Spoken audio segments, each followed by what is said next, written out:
Projeto Babel e a nova ordem mundial. Da onde surgiu a ideia desse projeto Babel? Quando começou isso? E eu vou falar para vocês logo de antemão, Apocalipse, o nome do livro é Revelação, né? Em inglês, Revelation. Só que o que acontece? Revelação de quê? Revelação da lei, dos salmos e dos profetas. O Apocalipse é um compilado de tudo que está na lei, nos profetas e nos salmos, com luz, usando figuras de linguagem, mas é um livro que revela aquilo que os profetas já haviam dito. Eu vou ler primeiro esse primeiro texto. Achava-se a mulher vestida de púrpura e de escarlata, adornada de ouro, de pedras preciosas e de pérolas, tendo na mão um cálice de ouro transbordante de abominações e com imundícias da sua prostituição. Na sua fronte achava-se escrito um nome, um mistério: Babilônia a Grande, a mãe das meretrizes e das abominações da terra. Essa é a expressão chave. Babilônia a Grande, o que Deus chama de mistério. Olha só, um mistério. Lembra do mistério da iniquidade? Essa mulher faz parte desse mistério da iniquidade. E ela é a Babilônia, ele chama esse mistério de a Babilônia a Grande, mãe das meretrizes, das prostitutas e das abominações da terra. Se ela é a mãe das abominações da terra, a mãe gera filhos. Você concorda? Se ela é mãe, é porque ela tem filhas. Da onde saiu essas abominações da terra que essa mãe praticava? Da onde começou isso? Primeiro, eu quero contextualizar. A gente vai chegar na mulher. Mas antes da mulher, no período pós-dilúvio, Noé saiu da arca com a sua família e Deus falou assim para ele, ó, Gênesis 9:1. Abençoou Deus a Noé e a seus filhos e lhes disse: sede fecundos. Igualzinho ele falou para Adão e Eva, aí deu ruim lá, aí ele vai começar de novo. Sedes fecundos, multiplicai-vos, enchei a terra. A mesma ordem que ele deu para Adão e Eva, agora ele está dando para Noé e a sua família. Gênesis 9:7 fala: mas sede fecundos e multiplicai-vos, povoai a terra e multiplicai-vos nela. Povoai a terra, ou seja, se espalha pela terra, sede fecundo e enche ela toda. Essa foi a ordem que Deus deu para Noé, certo? Tá claro isso? Noé obedeceu e aí nasceu a descendência dele, Sem, Cã e Jafé. A descendência de Cã nasceu Cuxi, de Cuxi nasceu Nimrod. Nimrod era um caçador valente. Então, esse cara poderoso, ele foi o primeiro homem que começou a reinar, a se tornar um imperador, um homem poderoso que juntava nações. E ele tinha no coração fazer uma torre grandiosa para se vingar de Deus, porque Deus acabou com a primeira humanidade em águas, então ele queria fazer uma torre imensa para que, se Deus quisesse encher o mundo de água de novo, eles conseguiriam escapar e queriam atravessar essa torre até o céu de Deus. Esse homem juntava as nações e os fazia de escravos, ou seja, completamente ao contrário do que Deus mandou fazer. Deus mandou eles serem fecundos e se espalharem. Nimrod mandou eles se aglutinarem num lugar e construírem essa edificação chamada Torre de Babel. Ele se juntou em Babel, uma cidade lá no Iraque, em Nínive. Essa cidade é onde ele começou a edificar essa torre e juntou em desobediência a Deus todos os povos ali, principalmente a descendência de Noé, a qual Deus mandou ser fecundo e se espalhar. Então olha aí, Gênesis 11, de 1 a 9 diz assim, ó: ora, em toda a terra havia apenas uma linguagem e uma só maneira de falar, ou seja, só existia um idioma. As nações, os povos, se comunicavam apenas por um idioma. Não existia francês, inglês, não existia. Era um idioma, todos se entendiam. Só existia uma só maneira de falar. Sucedeu que, partindo eles do Oriente, deram com uma planície na terra de Sinar e habitaram ali. E disseram uns aos outros: vinde, façamos tijolos e queimemo-los bem. Os tijolos serviram-lhes de pedra e o betume de argamassa. Disseram: vinde, edifiquemos para nós uma cidade e uma torre, cujo tope chegue até aos céus, tornemos célebre o nosso nome, para que não sejamos espalhados por toda a terra. Então desceu o Senhor para ver a cidade e a torre, o Senhor Deus, que os filhos dos homens edificavam. E o Senhor disse: eis que o povo é um, e todos têm a mesma linguagem. Isto é apenas o começo. Agora não haverá restrição, não haverá limites para tudo que intentam fazer. Vinde, desçamos e confundamos ali a sua linguagem, para que um não entenda a linguagem do outro. Dessarte, o Senhor os dispersou dali pela superfície da terra, e cessaram de edificar a cidade. Chamou-se-lhe por isso o nome de Babel, porque ali confundiu o Senhor a linguagem de toda a terra, e dali o Senhor dispersou por toda a superfície dela. Vamos lá. O coração desses homens era desobediente. Eles eram idólatras. Eles tinham Nimrod quase como um deus. Eles obedeciam a Nimrod e desobedeciam a Deus. Eu já vou logo abrir de cara que Nimrod é a primeira tipologia do anticristo. A primeira. O primeiro homem da iniquidade que blasfemava contra tudo que se chama Deus, se chamava Nimrod. Esse cara fazia tudo ao contrário do que Deus mandava fazer, a ponto de Deus descer do céu. Olha só, e isso vai acontecer de novo. Deus desce para acabar com aquilo lá. Interrompe a edificação, espalha os povos e confunde as línguas, tá certo?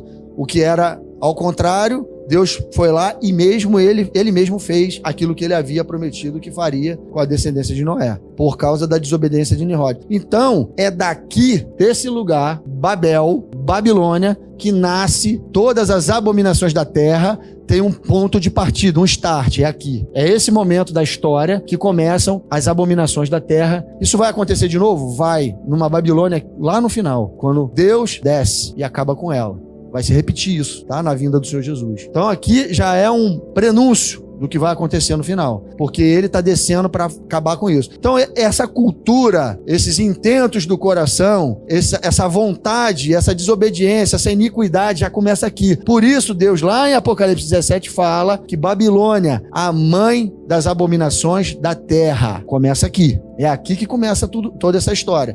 De Nimrod eu vou dar um pulo e vamos começar a olhar para todos os impérios que existiram, pelo menos os principais que estão relatados na palavra de Deus, em Daniel e em outros profetas. Todo mundo lembra quando Nabucodonosor, o rei da Babilônia, que é mais uma tipologia do anticristo, ele teve um sonho. Ele chamou Daniel para decifrar o sonho. Ele teve um sonho de uma estátua e depois ele teve uma visão de animais. O rei Nabucodonosor, ele era poderoso e ele teve um sonho que o reino dele passaria.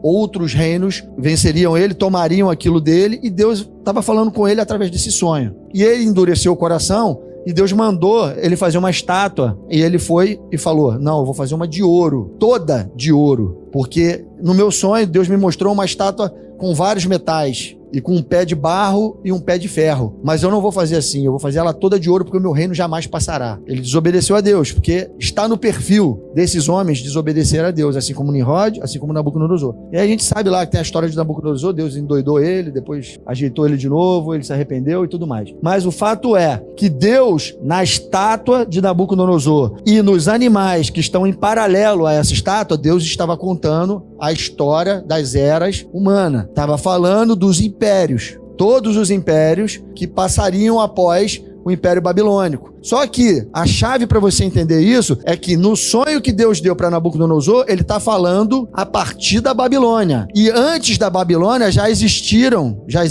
haviam existido dois outros impérios. O Egito foi o primeiro. Depois veio a Síria, que tomou as terras do Egito. Depois veio a Babilônia e tomou da Síria. Depois veio os Medos e os Persas, tomaram da Babilônia. Depois veio Alexandre o Grande, na Grécia, tomou dos Medo-Persas. E depois veio o Império Romano, que tomou da Grécia. E no pé da estátua se refere ao tempo do fim, porque nos pés da estátua de Nabucodonosor, ele tem dois pés, uma perna esquerda, uma perna direita, e em cada pé 5 dedos, formando 10 dedos. E isso tem implicação geográfica. Perna da esquerda se trata de ocidente, perna da direita se trata oriente. 5 dedos na perna ocidental, 5 dedos na perna oriental. Isso é uma maneira como Deus está tratando essa revelação. Mas ele fala dessa mesma revelação usando esses animais aqui, tá tá certo? Olha aqui. Só que na visão que Deus deu a Daniel, essa besta do final aqui, que ele chama de Roma, ela sofre uma mutação e ela se transforma num animal poderosíssimo que sobrepujava tudo que passava,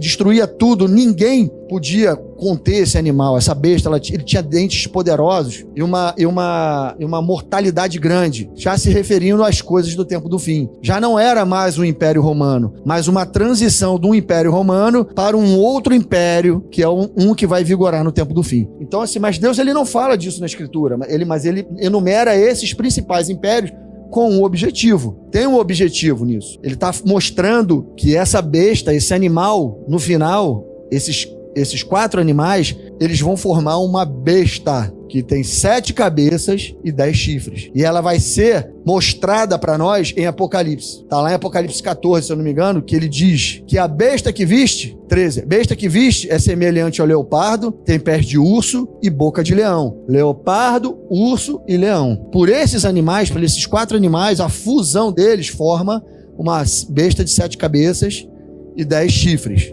Isso vai ficar mais claro conforme a gente for estudando. Só que eu quero mostrar é que Deus ele vem anunciando pelos profetas o mistério da iniquidade, o rastro do plano do mistério da iniquidade. Ele revela isso para os profetas no decorrer das eras. Lembra, o último animal que a gente viu era o Império Romano, aquela besta vermelha lá, e ela ia se modificar, ela ia se transformar num animal poderosíssimo. Do Império Romano, o final do Império Romano, antes dele dividir, o final dele é em 476, depois de Cristo. Aí depois veio a divisão e o Império Bizantino. O Império Bizantino ficou Roma Ocidental, Roma Oriental, chamado de Império Bizantino. O final desse império foi em 1453. E depois disso veio o Império Turco-Otomano, que o final dele foi em 1922. E quando a gente está lendo isso aqui, você já tem que começar a ver Roma, aquele animal, se modificando. Vindo outros impérios e ele se transformando. Essa transformação que está acontecendo aqui, a gente nunca pode deixar de associar a mutação desse 4º animal.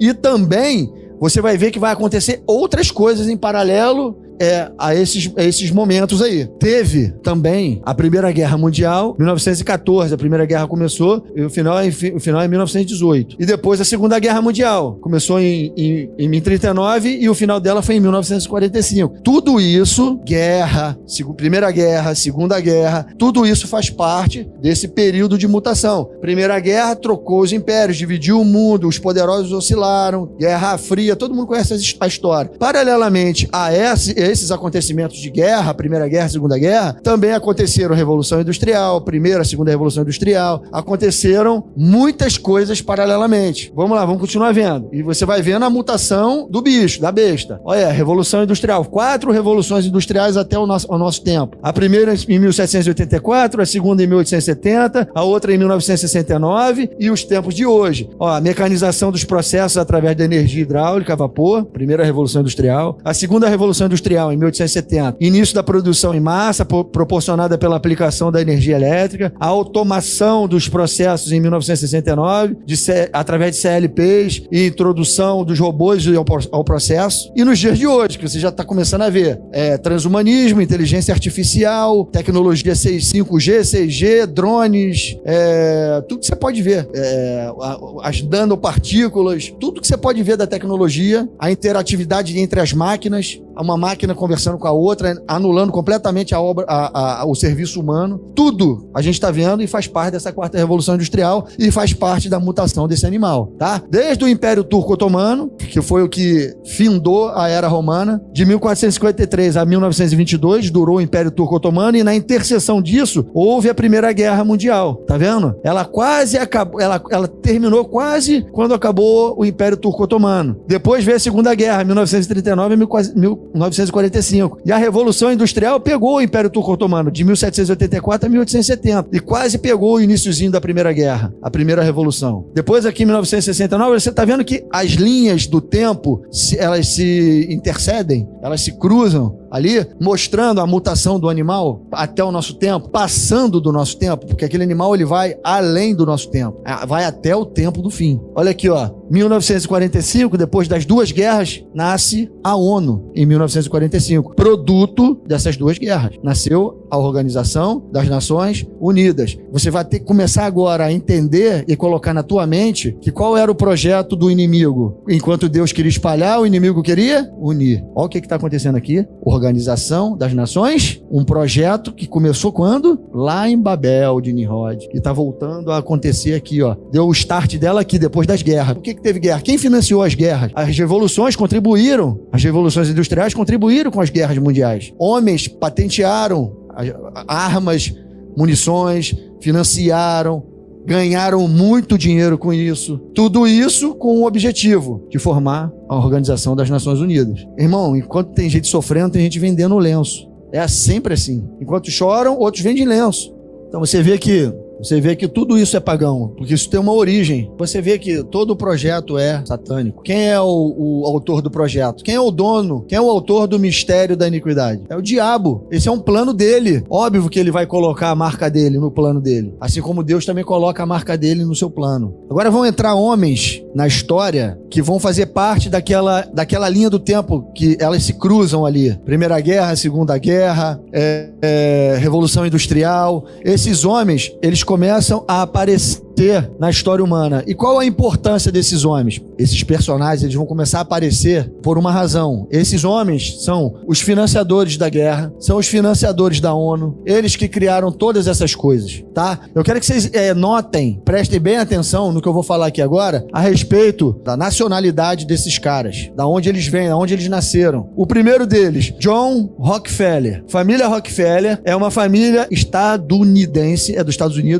industrial, política e de banqueiros, que se tornou uma das famílias mais ricas e influentes dos Estados Unidos, que construiu sua fortuna no ramo do petróleo nos séculos 19 e 20. Outro cara, olha só, ele é americano, norte-americano, Rockefeller. E esse outro aqui, Mayer A. Rothschild, judeu. Família Rothschild é uma família judia com origem em Hamburgo, a Alemanha, que estabeleceu uma dinastia bancária na Europa, prosperou no fim do século XVIII e chegou a ultrapassar as mais poderosas famílias bancárias rivais da época, como a família Baring e a família Berenberg. Então, essas duas famílias são famílias aqui protagonistas dessa história. Uma nos Estados Unidos e a outra na Europa. Um gentio e um judeu. Vocês estão vendo aqui? A casa de Israel e a casa de Judá. Lembra que eu falei no início sobre as duas casas de Israel, o plano da piedade envolvendo a casa de Israel que creria em Jesus e faria parte do corpo dele, chamado igreja.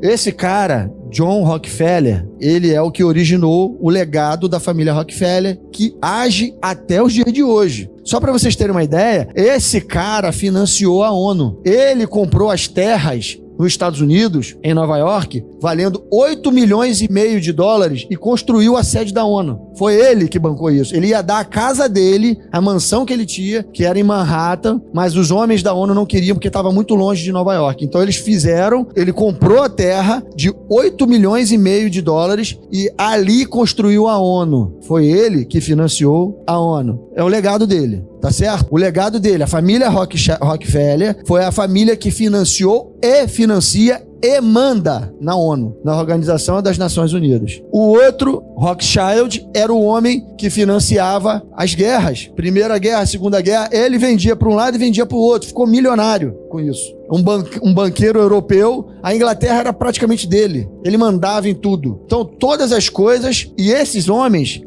agora nós vamos ver mais as 4 principais famílias que mandam no mundo. As famílias que mandam no mundo até os dias de hoje. As 4 principais famílias. E vocês vão entender tudo que eu tô falando quando a gente juntar essas peças no final. Olha só as informações que eu falei para vocês. A sede das Nações Unidas foi construída por etapas, sendo a principal delas empreendida entre 1948 e 1952. A sede ocupa cerca de 18 acres de terra nas margens do rio Este, compradas por Nelson Rockefeller. A propriedade, que pertencia originalmente a William Zeckendorf, foi negociada por Rockefeller após não ser aceita a oferta de utilizar sua mansão particular, Kikwit, como sede da organização, por conta da distância de Manhattan.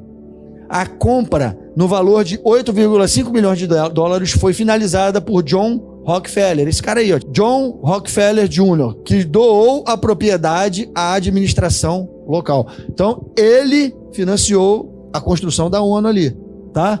John Rockefeller e sua família. Agora vai aparecer mais detalhes do Rothschild. O Rothschild, embora muitos afirmem que eles possuam antecedentes quase ancestrais, é possível identificar o começo oficial dessa dinastia em meados do século XVIII. Você vai vendo aí que todo o período da guerra, todo o período que a gente viu lá das revoluções, eles estavam lá já. Chefiada pelo banqueiro alemão de origem judaica, Mayer Amschel Rothschild, chamado pela revista Forbes como o pai fundador das finanças internacionais. Esse cara era o dono da Europa. Desde então, o clã se mantém na cúpula da oligarquia planetária e possui uma influência determinante na Reserva Federal dos Estados Unidos. Na Reserva Federal dos Estados Unidos, assim como nas finanças britânicas. O cara que é o dono do dinheiro dos Estados Unidos e das finanças britânicas. Rockefeller. Este império começa no final do século XIX, quando a consolidação do Standard Oil Company colocou a família à frente de uma indústria petrolífera nascente. John D. Rockefeller, o primeiro da dinastia, foi considerado o homem mais rico da história pela revista Forbes, com uma fortuna equivalente hoje a 340 bilhões de dólares. A família se perpetuou nos círculos de poder mais ambiciosos e tem influência em praticamente qualquer política mundial. Guarda isso aí, irmãos. Ele tem influência em praticamente qualquer, não é só na política norte-americana, não. É em qualquer política mundial. Ou seja, vocês vão entender isso já, aonde eu quero chegar. Olha lá, Morgan. Os Morgan, também no final do século XIX, John Pierpont Morgan fundou a JP Morgan & Company, empresa financeira que protagonizou a história econômica dos Estados Unidos e por consequência do mundo.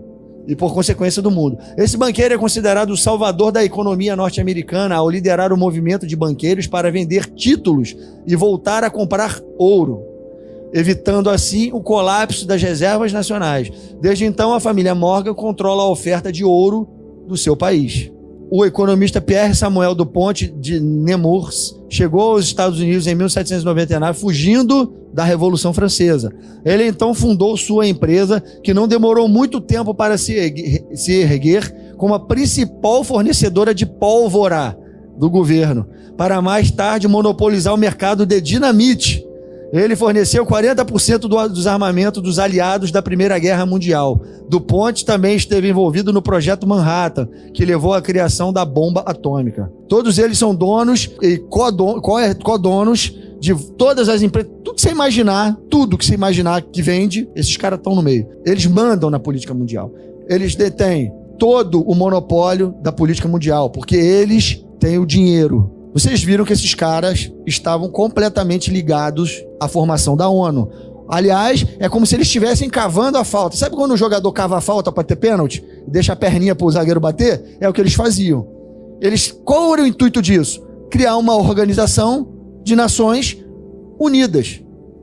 Ou seja, um projeto babilônico, Babel. Eles querem formar uma nação unida, um poder único, globalizado, que hoje muitos chamam de nova ordem mundial, né? Os globalistas, os caras que pensam no mundo globalizado, com uma moeda única, com uma religião única, com um homem centralizador do poder político e econômico, e que ultrapasse a soberania de qualquer país e, principalmente, a de Deus, anulando tudo aquilo que cultua e que se chama Deus, porque tem um espírito por trás disso, o espírito do anticristo, o mesmo que trabalhou nos dias de Nimrod, nos dias de Nabucodonosor, nos dias de Senaqueribe, nos dias de Hitler, nos dias desses homens. O mesmo espírito. Este é o mistério da iniquidade. A sétima cabeça da besta é a ONU. Você lembra que desde a besta lá de Roma, aquele quarto animal de Daniel lá, eu vim mostrando a mutação dele, a metamorfose dele, envolvendo a Revolução Industrial, as duas grandes guerras, vinha esses homens que financiaram tudo isso, todas essas coisas até chegar onde? Na ONU. Aquele animal monstruoso que aparece, que vai sobrepujar todos os reinos da Terra, se chama ONU. É a 7ª cabeça da besta. Mas, Pedro, a 7ª cabeça da besta não tem 10 chifres? E aí a gente vai ler a revelação do que Deus chama de chifre. Chifre ele chama de império. Cada chifre, um império. A cabeça da besta, a 7ª cabeça da besta, ela tem 10 países, 10 poderes na cabeça dela, na 7ª cabeça. As outras cabeças não tinham. Porque o Egito era o imperador do Egito que governava o Egito. A Babilônia era o imperador da Babilônia que governava a Babilônia. A Síria era o imperador, o rei da Síria que governava a Síria. Mas a 7ª cabeça é governada por 10 reis, 10 países que mandam no mundo. Hoje, quando você olha para a ONU, você vê 5 países mandando no mundo. Porque a 7ª cabeça não está formada, não está pronta ainda. Quando tiverem 10 países, ali, ó, que nem, ó os 5 que já existem. Estados Unidos, China, Rússia, Reino Unido e França. Esses 5 países têm o poder de veto da ONU. Os outros países que existem na ONU, na Organização das Nações Unidas, eles votam, mas o poder de vetar e de decidir são esses 5 que fazem. Ou seja, esses 5 países monopolizam todo o mundo. Esses 5 chifres mandam no mundo. Mas você se lembra que a gente estava falando que na perna da estátua, que ela tinha um pé esquerdo e um pé direito, e em cada pé 5 dedos? São os 10 chifres. 5 chifres num pé, 5 chifres no outro. Aquelas duas visões são maneiras diferentes de falar da mesma coisa. Deus usa 2 figuras para falar da mesma coisa. Se lembra que eu falei que o pé esquerdo é ocidental e o pé direito é oriental? Existem, então, 5 países ocidentais e 5 países orientais, formando os 10 chifres da 7ª cabeça da besta. Já existem aqui, ó, os Estados Unidos é oriental ou ocidental? Ocidental. A China é oriental ou ocidental? Oriental. A Rússia é ocidental ou oriental? O Reino Unido é ocidental. Olha só, o ponto de referência é Israel. Tudo na Bíblia, o ponto de referência de Deus é Israel. Essas visões, o que Deus chama de Oriente e Ocidente, é se tratando de Israel. Israel é chamado de umbigo do mundo. Ele está no centro. Por isso que Deus escolheu Israel como a terra do grande rei, onde ele vai reinar. Então você vê aqui que nós temos 3 dedos no pé esquerdo e 2 no pé direito. Ainda faltam entrar 2 dedos no pé esquerdo e 3 no pé direito, para formar 10. Ou seja, ainda falta entrar gente oriental aí, certo? E da onde vai... Se você acompanhar um pouquinho de geopolítica, você vai ver que o mundo árabe muçulmano está entrando nessa daí, tá certo? É o que falta entrar. A descendência de Ismael, que também recebeu promessa quando Deus prometeu a terra para Abraão. Lembra? Ismael foi o filho da desobediência. Ismael deu origem ao povo árabe. E o povo árabe é o povo que persegue o povo da promessa. Então tem que entrar o povo árabe aqui. E é exatamente quando formar o povo árabe aqui, os 10 chifres, que tem um chifre pequeno que nasce no meio dos 10, vai originar o final dos tempos. É nesse chifre pequeno que vai nascer na 7ª cabeça da besta. Esse chifre pequeno é chamado de Anticristo. Vocês se lembram, há um tempo atrás, que essa imagem estava lá? Está lá dentro da sede da ONU? Você acha que está à toa isso? Quem que avisou? Quem que deu esse aviso para nós? Deus. Ele fala, isso é coisa do diabo. Não, Deus que colocou essa imagem lá. Para falar, acordem. As trombetas vão começar a tocar, acordem, povo. Povo, acorda. Povo, acorda. Olha aí, ó. Apocalipse 13:2. A besta que vi era semelhante a leopardo, com pés como os de urso e boca de leão.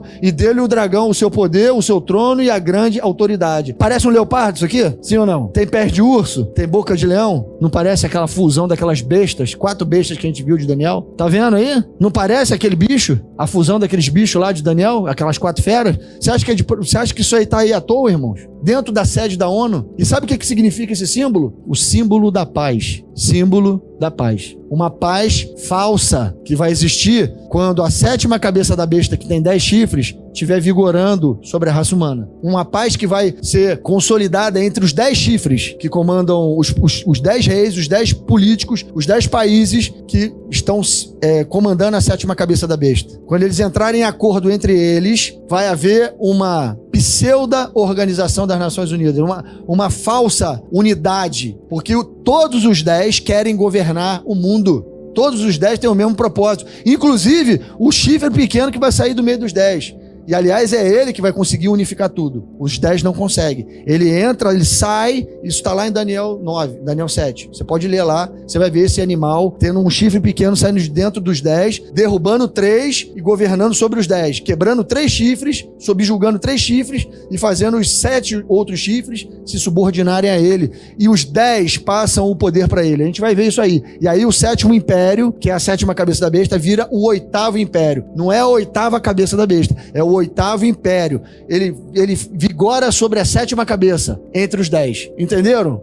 Não tem uma outra cabeça. O 8º império procede da 7ª. Ele vem dos 7. É o 8º rei. É o anticristo. Ali sim vai ter uma unidade entre as nações imposta por ele. Porque nunca vai haver unidade enquanto todos quiserem governar. E é o que todos querem. Então olha aqui, ó. A besta que viu é semelhante ao leopardo, com pés de urso e boca de leão. A imagem que o João tinha visto era da besta de 7 cabeças e 10 chifres. E aí o anjo está associando, jogando um link lá para Daniel, para associar aquela besta, aqueles 4 animais, à besta que ele viu que era de 7 cabeças e 10 chifres. Tá vendo? A besta que você viu, de 7 cabeças e 10 chifres, João, ela é semelhante ao leopardo, com pés de urso e boca de leão. Vai, João, lembra de Daniel? Lembra do profeta Daniel? Essa besta é a mesma, só que agora na plenitude dos tempos. Completa, formada, com todos os impérios nas suas cabeças, desde Egito até Roma, mas agora uma 7ª que tem 10 chifres.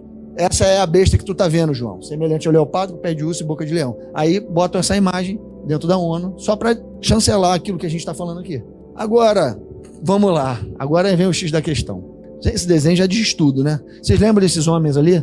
Rothschild, Morgan, Rockefeller e DuPont? Todos esses 3 são gentios.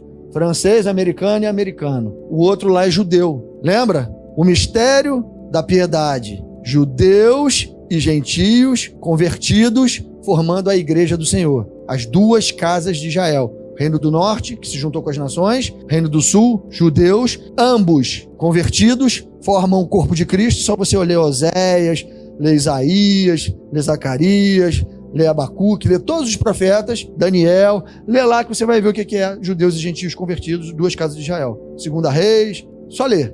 O mistério da piedade são as 2 casas de Israel transformadas, crentes no sacrifício de Jesus, transformando em igreja, na noiva do Cordeiro. Judeus e gentios que se transformam na noiva, mas vão haver judeus e gentios que se transformam numa prostituta, numa meretriz. Obra e anti-obra. Você está vendo que o diabo ele faz a anti-obra do plano de Deus? Você vê que o anticristo faz a anti-obra do plano de Cristo? É um espelho reverso. Os homens que se misturaram com as nações, o povo de Israel que se espalhou com as nações e deu origem à noiva, e o povo de Israel que se misturou às nações não creu em Jesus e formou a grande Babilônia, a grande meretriz. Mas Pedro, grande Babilônia é um lugar ou são pessoas? Ou é um povo? Grande Babilônia é um sistema que está dentro de um lugar que envolve povos, línguas e nações. Essa meretriz, essa grande Babilônia, ela é formada por esses homens. É o sistema que comanda toda a política mundial. Vocês lembram que vocês leram isso no perfil desses caras? Lembra disso? Existe. Como que eles embebedam os reis da terra? A gente vai ler os textos, vai ficar bem claro para vocês o que eu estou falando. Como eles embebedam os reis da terra? Com o seu dinheiro, com o seu poder, com as suas articulações. A gente acabou de perder um presidente da república porque tinham que colocar outro. Quem fez isso? Eles. Eles mandam ou não mandam? Mandam. Eles embebedam os reis da terra e exercem o poderio deles ou não exercem? Exercem. Eles estão sobre a besta? Estão. Quem é a besta, irmãos? Que eu acabei de falar aqui. A besta não são impérios? Impérios não são nações? Povos e línguas? A besta é um corpo formado de povos, línguas e nações que tem pessoas que presidem, que foram imperadores dessas nações. Essa besta, que possui 7 cabeças e 10 chifres, ela sai do mar. É a besta que emerge do mar. E mar são povos, línguas e nações. Na Bíblia é povos, línguas e nações. A gente vai ler os textos daqui a pouco. Você consegue entender que esses caras, judeus e gentios, famílias judias, famílias gentílicas, formam uma meretriz, uma grande Babilônia que está sentada sobre a besta, que tem 7 cabeças e 10 chifres. Vamos ver os textos aí. Existem profecias lá em Ezequiel falando que existiria um povo judeu e um povo israelita a casa de Israel e a casa de Judá, que seriam chamados de prostitutas. Vamos ver a profecia, que você vai ver que isso aqui vai formar aquela grande meretriz lá. Nunca esquecendo agora, para vocês entenderem o que eu estou falando, a nacionalidade dos caras, dos poderosos do mundo, são judeus e gentios. Por isso que eu gostei bem de frisar isso. E aí existem profecias para judeus e gentios apóstatas, que formam a casa de Israel reversa. Não a casa de Israel que vai formar uma noiva, que é a igreja, mas uma casa de Israel formada de judeus e gentios, que vai formar uma meretriz, uma prostituta, que vai estar sentada sobre os reis da terra. Vamos ver como é que Deus ele profetiza usando personagens para contar essa história. E é isso que é apaixonante na palavra de Deus. É quando você, pelo Espírito de Deus, consegue decifrar essas coisas. Vamos lá, Samaria. Samaria é uma cidade do norte de Israel, que é a capital de Efraim. Efraim é o reino do norte. Samaria, casa de Israel, fala de gentios. Tudo aquilo que não é judeu é gentio. Até dentro do próprio povo de Israel, judeu é o povo da casa de Judá. Ruben não é judeu. Ruben é rubenita.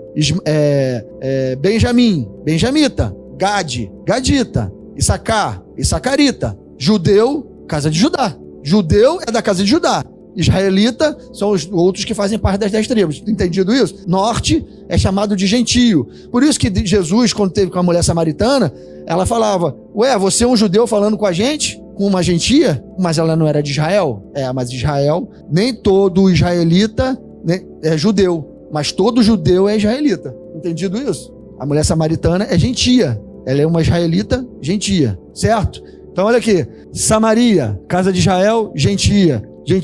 E Deus ele usa esse personagem e chama de Olá. Olha o que ele fala para Olá, se referindo à casa de Israel, os gentios. Veio a minha palavra do Senhor dizendo, filho do homem, houve 2 mulheres, filhas de uma só mãe. Quem é a mãe? A grande Babilônia. As filhas formam a mãe. Eu quero que vocês entendam o que Deus está fazendo. A metáfora, a figura de linguagem que Deus está usando. Tá certo? As 2 formam a mãe. Tá certo? Veio a mim a palavra do Senhor dizendo, filho do homem, houve 2 mulheres, filhas de uma só mãe. Estas se prostituíram no Egito, prostituíram-se na sua mocidade. Ali foram apertados os seus peitos e apalpados os seios da sua virgindade. Os seus nomes eram Olá, a mais velha, e Oholibá, sua irmã. E foram minhas, e tiveram filhos e filhas. E quanto ao seu nome, Samaria, os gentios, é Olá,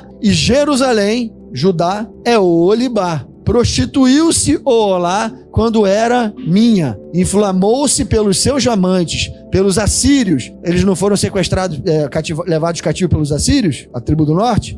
Então ele está dizendo isso aqui, ela se prostituiu com eles, com seus amantes, pelos assírios, seus vizinhos que se vestiam de azul, governadores sátrapas, todos jovens de cobiçar, cavaleiros montados a cavalo. Então ele está dizendo que a casa de Israel, que é Olá, que é as tribos do norte, que se envolveram com a Síria e se espalharam pela terra, se prostituíram com os assírios, se misturaram com os assírios, adoraram. Prostituição para Deus é adorar os seus outros deuses, se misturar com as suas outras culturas, perder o vínculo, a nacionalidade, o legado de Israel.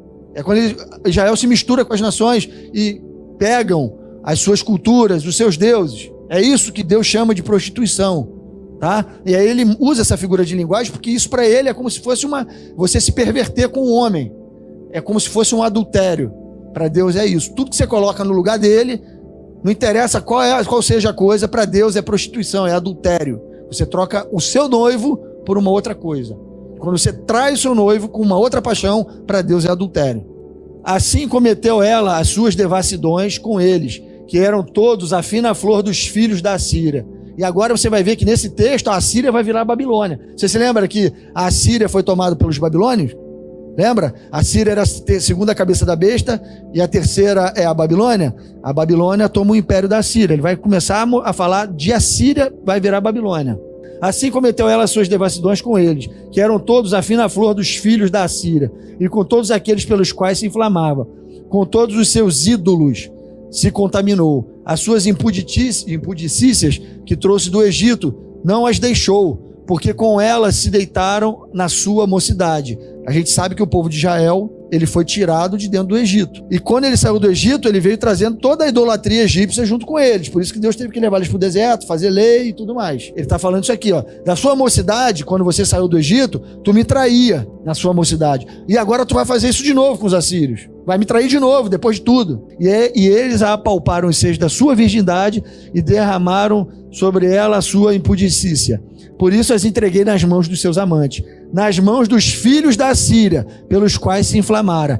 Estes descobriram as vergonhas dela, levaram seus filhos e suas filhas, porém a ela mataram a espada, e ela se tornou falada entre as mulheres, e sobre elas executaram juízos. Entenderam? Então, vou só recapitular o que ele fez com a casa de Israel. A casa de Israel se misturou com a Síria, traiu a Deus com seus ídolos, se contaminou, se prostituiu. Todos os povos de Israel fizeram isso. Se misturaram com as nações da terra e se contaminaram com seus ídolos. O povo de Israel que se misturou com a Síria foi parar na Inglaterra, foi parar na França, foram parar nos Estados Unidos. Todos esses israelitas se espalharam pela terra. E cada um deles idolatrou e seguiu o seu caminho. Só que esses caras também ouviram o evangelho da paz e muitos se converteram a Cristo. Esses viraram noiva. Mas esses daqui, que Deus está dando a paga, não creram em Jesus e não viraram noiva. Pelo contrário, eles vão perpetuar até o fim, assim, até chegar ao último império. E aí Deus está lançando essa profecia aqui, transcendendo os tempos, falando desde o Egito,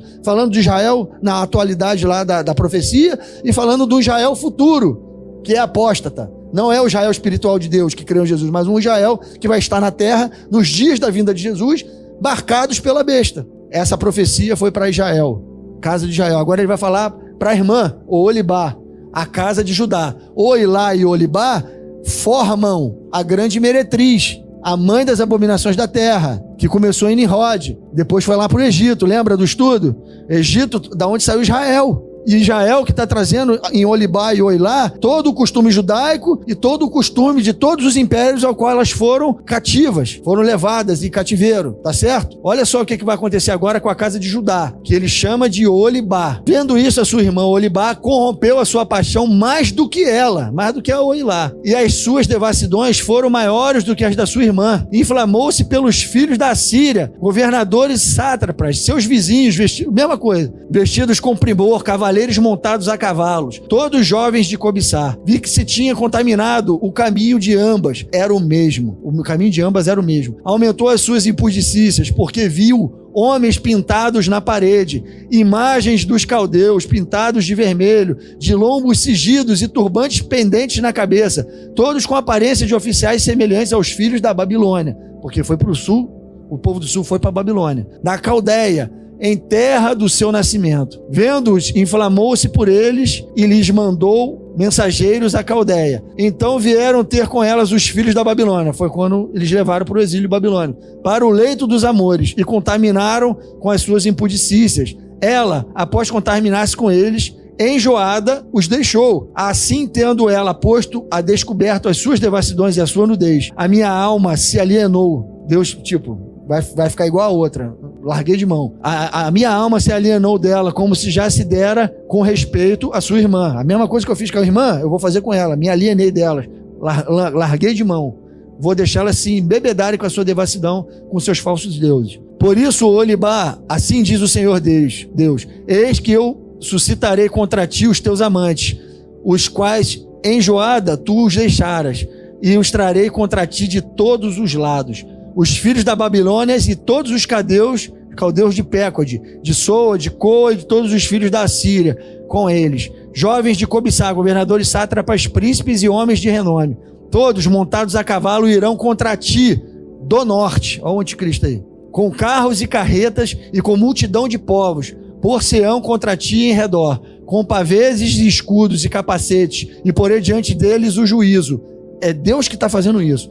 E julgar-se-ão, ele que está fazendo o povo ao qual ela se contaminou com a sua idolatria, ir contra ela, matar ela.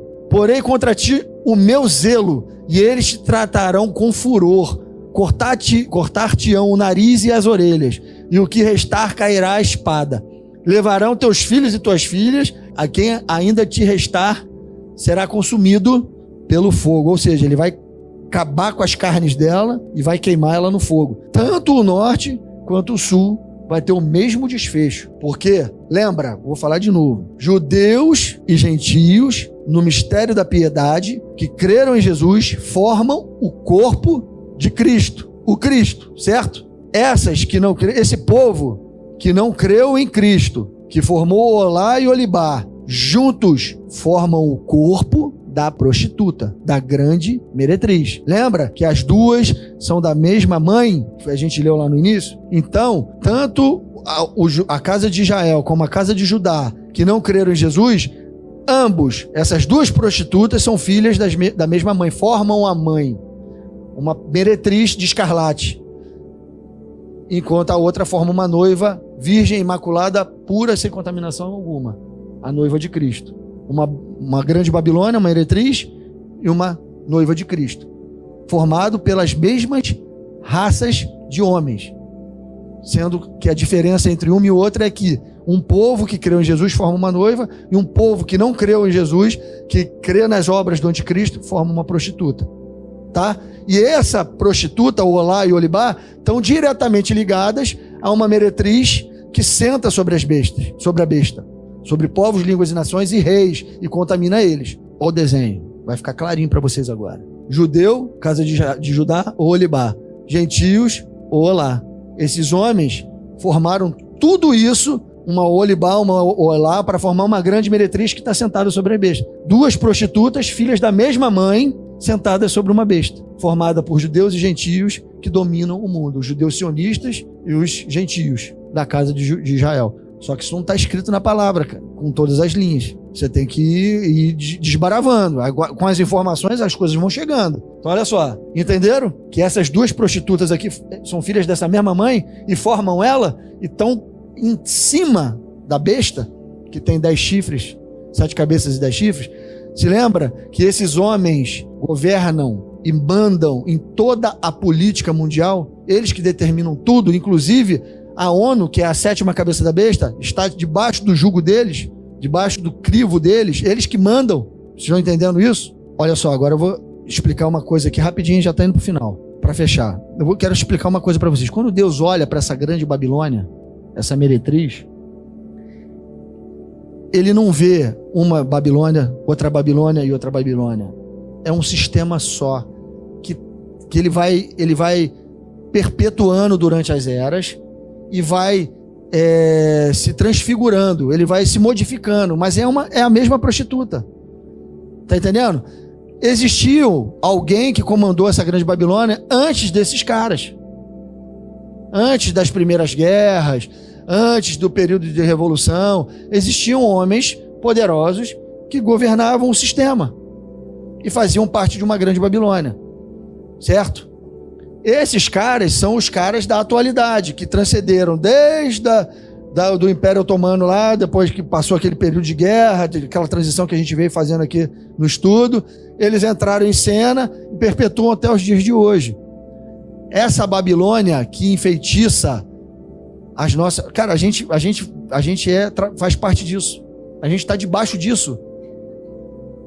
A gente vive as sequelas disso. A gente está passando por isso nesse exato momento. O sistema. A grande Babilônia é o sistema. Entende? Ela é feita por homens que dominam o mundo, que estão sentados sobre a besta, é que dominam o sistema, dominam a besta. Elas dominam a besta. Essa mulher está sobre eles. Olha aí, Apocalipse 17. Só que, agora você, através de Olá e Olibá, Deus ele dá a paga em uma e outra, e o destino é o mesmo, porque elas são a mesma. Elas são duas pessoas para falar de um reino separado, casa de Israel e casa de Judá, mas quando unidos formam uma, que é a meretriz. Assim como a casa de Israel está separada, o reino do norte e o reino do sul, e em Cristo forma um corpo unido, não tem diferença, sabe? Quando Cristo volta, ele reúne a casa de Israel e a casa de Judá no corpo dele, e a besta, a grande meretriz, ela reúne o Olá e o Olibá no corpo dela e formam uma grande Babilônia. Portanto, o fim de uma e o fim da outra é o mesmo, porque são juntas, elas são uma. Por isso que quando a gente lê Olá e Olibá, o final delas duas é o mesmo. Parece que Deus está falando, repetindo a mesma coisa, né? Mas é para deixar evidente que está falando da mesma coisa, que Olá e Olibá são as mesmas. E qual foi o fim delas? Deus cortou a carne delas, mandou o povo ao qual elas mesmas se contaminaram, Assíria e Babilônia, mandou eles irem ao encontro delas, cortar a carne delas e queimarem elas. Não foi isso que aconteceu? Olha só agora, vamos ler aqui Apocalipse 17, 3 e 6. Vocês vão ver que a grande Babilônia, existe um sistema babilônico no 7º império e um sistema babilônico no 8º império, quando o anticristo governar. Existe é a mesma mulher? É, mas ela passa a ser, ela passa do estado de estar montada sobre a besta para ser subjugada pela besta. Olha só, Apocalipse 17, 3 e 6. Transportou-me o anjo em espírito a um deserto e vi uma mulher montada numa besta escarlate, besta repleta de nome de blasfêmia, com 7 cabeças e 10 chifres. Achava-se a mulher vestida de púrpura e de escarlata, adornada de ouro, de pedras preciosas e de pérolas. Essa mulher é rica. Ela é rica, ela é poderosa, ela é dona do mundo, ela detém todo o poder. Tendo na mão um cálice de ouro transbordante de abominações. Por isso, mas Deus está falando aqui o que essa mulher é. Ele está falando o que ela é. Ela que governa a besta. Ela que está em cima da besta. Parte dela isso. Ela que dá as ordens. Achava-se uma mulher vestida de púrpura escarlata, adornada de ouro, de pedras preciosas e de pérolas, tendo na mão um cálice de ouro transbordante de abominações e com as imundícias da sua prostituição. Na sua fronte achava-se escrito um nome, um mistério: Babilônia, a grande, a mãe das meretrizes e das abominações da terra. Então vi a mulher embriagada com o sangue dos santos e com o sangue das testemunhas de Jesus. E quando a vi, admirei-me com grande espanto. Essa mulher matou os santos? Mata. Persegue. Desde a época de Roma até os dias de hoje. A grande Babilônia, essa meretriz, quem está nela, quem está gerindo ela, o sistema de todas as eras, sempre perseguiu os santos, sempre se embriagou com os santos. A própria Igreja Católica, que faz parte da grande Babilônia, no âmbito religioso, matou os santos, matou as testemunhas de Jesus, jogou elas na arena. Irmãos, tudo isso está interligado, esse sistema está todo interligado. E essa mulher se embriagou e se embriagará com o sangue dos santos, porque ela vai continuar, esse sistema vai continuar perseguindo, certo? Entenderam o que é a grande Babilônia? Você viu que ela está sentada sobre os reis da terra? Você está vendo que ela bebeu o sangue dos santos e ela persegue os santos? Quem são os santos? A casa de Israel e a casa de Judá, que creram em Jesus Cristo. A casa de Israel e a casa de Judá, que fazem parte do mistério da impiedade, elas perseguem aquelas que fazem parte do mistério da piedade. Perseguem e matam. Sempre foi assim. Olha o que vai acontecer com essa Babilônia. Apocalipse 17, 12. Os 10 chifres que viste, aí ele está explicando que são os 10 chifres. Está explicando o que é a meretriz, está explicando em que ela está sentada, essa meretriz. Olha, ele vai explicar agora. Os 10 chifres que viste na cabeça da besta são 10 reis, os quais ainda não receberam reino, mas recebem autoridade como reis com a besta durante 1 hora. Tem estes um só pensamento e oferecem à besta o poder e a autoridade que possuem. Pelejarão eles contra o Cordeiro e o Cordeiro os vencerá, pois é o Senhor dos senhores e o Rei dos reis. Vencerão também os chamados eleitos, os fiéis que se acham com ele. O que a gente tem que pegar desse texto aqui? Que os 10 chifres que ela viu são 10 reis. São 10 políticos, governadores, presidentes, homens poderosos de cada nação. Aqui a gente está vendo o quê? Essa parte, eu vou tentar explicar, tentar ser o mais simples possível, porque eu sei que está todo mundo cansado aí já. Essa 7ª cabeça, quando ela estiver pronta, com 10 chifres, a gente vai estar caminhando para a última semana de Daniel, para os últimos 7 anos da era dos tempos, da contagem de tempo do nosso tempo. A última semana de Daniel são os últimos 7 anos. Essa besta de 7 cabeças e 10 chifres, que tem uma mulher sobre ela, ela vai adentrar a última semana de Daniel, até a metade dessa semana. São os primeiros 3 anos e meio. Essa besta, ela vai vigorar, essa besta, essa mulher que vai estar sobre a besta, ela vai conduzir essa besta durante esses primeiros 3 anos e meio. Quando chegar na metade da semana, que o 8º rei, que é o anticristo, que é o chifre pequeno, aparecer na cabeça da besta, ele vai olhar para cima assim e vai ver que tem uma mulher sentada em cima dele. Aqui eu estou só metaforizando a coisa para vocês entenderem. Ele vai olhar para cima assim, o chifre pequeno, e vai ver que tem uma mulher dominando a besta, que é ele, e todos os impérios que transcenderam nas eras humanas, todos os povos, línguas e nações ao qual ele governa, ele quer governar, está debaixo dessa mulher, que são esses caras poderosos que a gente já viu. Ele vai olhar para cima e falou: acabou isso aqui, não vai ficar mais assim.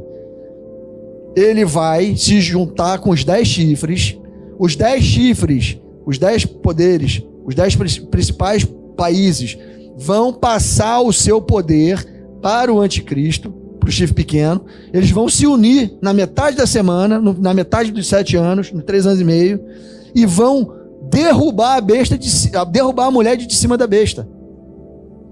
Como é que eles fazem isso? Comendo as carnes dela e queimando ela no fogo. Como foi profetizado para Oilá e Olibá. Deus não profetizou isso para elas? E quem é que faz isso? O povo do norte. O anticristo, ele vem do norte.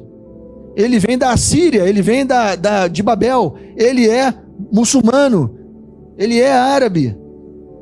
É o povo que a casa de Israel e a casa de Judá se meteram. Deus mesmo vai colocar no coração dele para ele vir comer as carnes dela e queimar elas no fogo. Ele, o rei do norte e o seu exército, junto com os 10 chifres. Vão destruir, vão tirar a mulher de cima da besta e botar ela para baixo. Vão falar: agora quem manda aqui sou eu, o chifre pequeno, não mais você que está sobre os reis da terra. É isso que esse texto está dizendo. Vou ler de novo, com esse entendimento vocês vão entender agora. Os 10 chifres que viste são 10 reis, os quais ainda não receberam poder. Eles não receberam poder no início da última semana.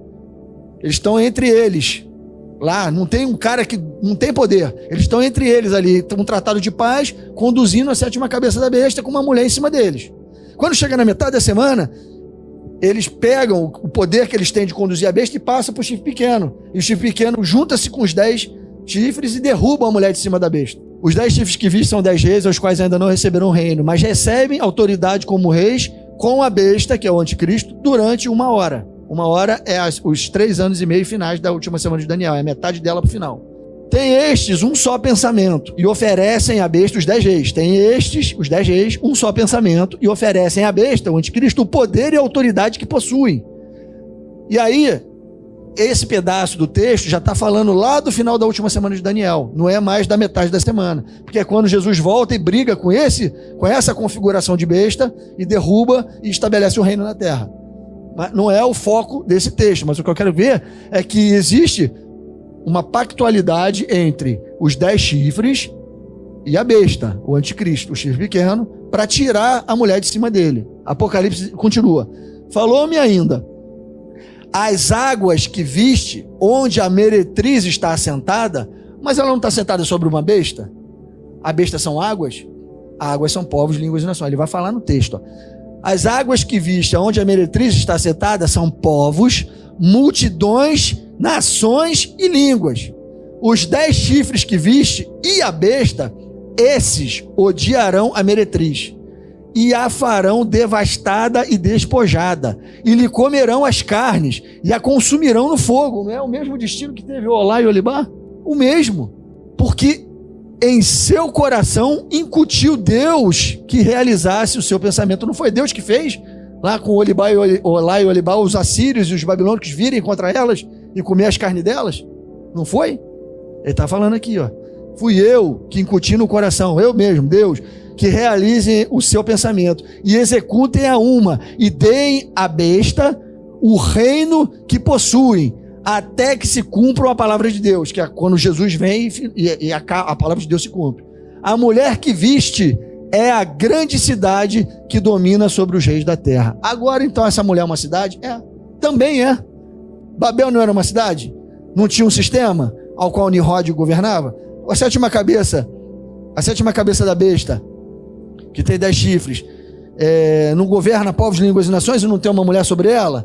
O que a gente tem que entender, irmãos, é essas metáforas que Deus usa para falar de povos, línguas e nações, para falar de poder, para falar de governo, para falar de poderio. Esse texto tem ele não por si só, foi boa a tua pergunta, porque você está ligada, que ele está falando que tem uma grande cidade, que essa cidade é o planeta Terra inteiro. Você vai ver quando você ler o outro texto que eu vou botar aqui, ele vai explicar. Aqui fica essa dúvida, porque o sistema está sobre a Terra inteira. A Grande Babilônia é sobre a Terra inteira, é a grande cidade. Grande Babilônia, que é uma mulher, uma meretriz, que tem um sistema, é uma cidade inteira. Antes era uma Babel de Nimrod, agora é uma cidade inteira. Antes era um lugar circunscrito ao qual um homem dominava e todo mundo falava a mesma língua. Agora é um planeta Terra inteiro, onde homens falam todas as línguas, mas a tecnologia une, que é a principal arma desse sistema. A tecnologia que faz os homens falarem a mesma língua, interagirem, falarem do Japão aqui no Rio, por uma chamada de vídeo, mesmo sem falarem a mesma língua, conseguirem se entender. Tudo isso é um sistema babilônico. Tudo isso está sobre a terra. Um sistema, uma mulher que está sobre a terra. E dentro da terra tem povos, línguas e nações, que configura uma besta, que tem um rei, que tem um chifre, que está governando todos eles, e que tinha uma mulher sobre ele, que ele tirou de cima dele. E isso tudo está sobre uma terra, que é o planeta Terra. Aí a grande cidade que tinha esse sistema babilônico, ele vai quebrar na volta de Jesus. Jesus quebra esse sistema. Dominaram a terra. Eles dominaram os povos, línguas e nações. Quebraram o sistema, botou o sistema para baixo dele. Agora eu estou sobre esse sistema. Quem manda sou eu. Que nem era com Nimrod. Nimrod não tinha ninguém sobre ele quando o projeto Babel começou. E no final, o projeto Babel vem à tona de novo. Só que agora não tem um sistema sobre Babel. O sistema está abaixo de Babel. Quem está sobre o sistema agora é o próprio homem da iniquidade, é o anticristo. É o sistema dele. Agora sim o projeto Babel e a nova ordem mundial aconteceu. Agora tem um homem, pelo menos por 3 anos e meio, que Deus chama de 1 hora na Bíblia, por 3 anos e meio, esse homem vai mandar na terra, vai ter uma religião única, vai ter um falso Deus e vai haver perseguição, grande tribulação sobre a igreja. Esse é o período de 3 anos e meio, que é o pior período da raça humana. Entendeu? Aí olha só. Passa aí, Igor, agora. O que eu quero mostrar é que essa mulher aqui, essa configuração do 7º império, que tem uma mulher sobre a besta, acaba na metade da semana. É isso que eu quis mostrar aqui. Ela acaba dessa forma aqui, ó. Ela estava assim, ela acaba assim, ó. A besta derruba ela, joga fogo nela e come as carnes dela. Só que a besta agora está sendo conduzida por um chifre pequeno, não por 10 reis, mas prioritariamente pelo chifre pequeno, porque os 10 passaram o poder para ele. Tá vendo? Aqui, ó, o chifre pequeno aqui, ó. Olha lá, na cabeça da 7ª besta, arregaçando com a Babilônia. Entendeu? Caiu o sistema. Aquele sistema caiu. Agora é o 8º rei. Mas ela não deixou de existir. Ela só caiu do cavalo. Ela deixou de estar em cima, agora ela está submissa. Entendeu? Por que você vai ver isso? Porque ela vai ter um outro final depois. Ela não acaba aqui. Se acabasse aqui, não tinha mais Grande Babilônia. E não é verdade. Continua a Grande Babilônia. Porque Deus não vê a Babilônia se acabando na briga do mistério da impiedade lá entre eles. Deus continua vendo a Babilônia. E Deus quer acabar com essa Babilônia. E quem vai acabar com ela são as testemunhas. Jesus, a fiel, e as 2 testemunhas. A casa de Israel e a casa de Judá, unidas no corpo de Cristo. As 3 testemunhas. Assim como estava na lei. A gente vai ler esse texto aqui. Olha aí agora. Você viu que uma Babilônia, aquela lá da metade da semana, aquela ali foi comida as carnes dela e foi queimada no fogo. Não foi isso que Deus falou que ia fazer? Beleza. Agora olha Apocalipse 16. Então derramou o 7º anjo a sua taça. Isso aí já é lá no final da semana de Daniel. É na 7ª taça, no 7º cálice da ira de Deus.